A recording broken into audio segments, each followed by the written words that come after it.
You know the clothes you're wearing right now? I mean, have you really thought about them?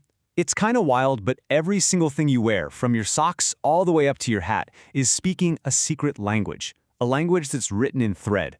So let's crack the code. I mean, on the surface it seems pretty obvious, right? One's all stretchy and casual, the other is woven and a bit more formal. But what's really happening on a microscopic level, deep down in the fabric itself, that makes them so different? And here's the amazing part. The entire vast universe of textiles, literally everything we wear and use, is built on a foundation of just 3 basic moves.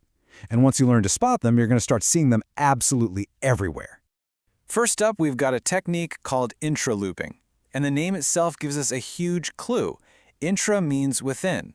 So you know right away this is a story about a single, solitary thread.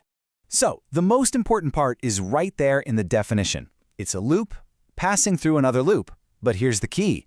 It's formed by the same thread. This is a total solo act, a one-thread show. And this picture shows it perfectly. Just look at how this single red thread is essentially talking to itself. It makes a loop, then it reaches back and passes through its own loop to create the next link. You can think of it like a thread shaking its own hand over and over and over again. Okay, so let's move on to our next technique and see how things get a little more complex. Now we're introducing a partner. This is interlooping.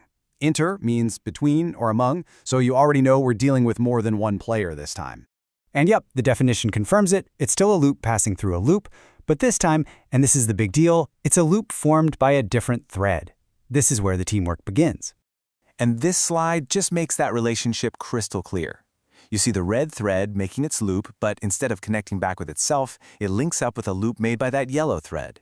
They're 2 totally separate entities working together to form a connection.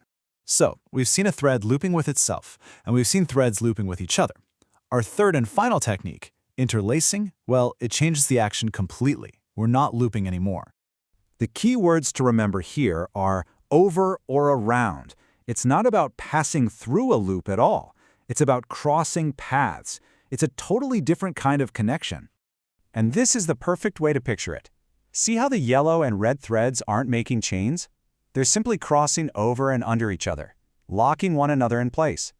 This creates a really stable grid, a lot like a classic basket weave. It's all about creating a solid structure. So, we've learned the 3 fundamental parts of our code. Ready to put them all side by side? Because this is where it all clicks.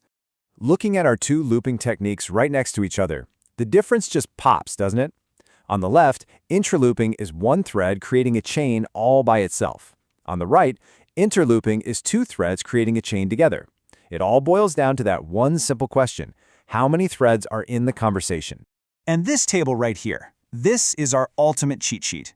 Intralooping, same thread looping through itself. Interlooping, different threads looping through each other. And interlacing, different threads but a completely different action, crossing over and under. 3 simple rules that define an entire world. It's that simple. So why should you care about any of this? Because it determines the feel and function of the world around you. That comfy, stretchy t-shirt, that's interlooping, creating fabrics that can move with you. Those strong, durable seams on your jeans, that's often interlooping, holding everything together. And that crisp, stable fabric of a button-down shirt, that's interlacing, giving the fabric its structure and shape. Once you learn to see these underlying patterns, you start to realize that so many things in our world are built on simple, elegant codes just like this one. The secret language of stitches is just the beginning. The real question is, what will you decode next?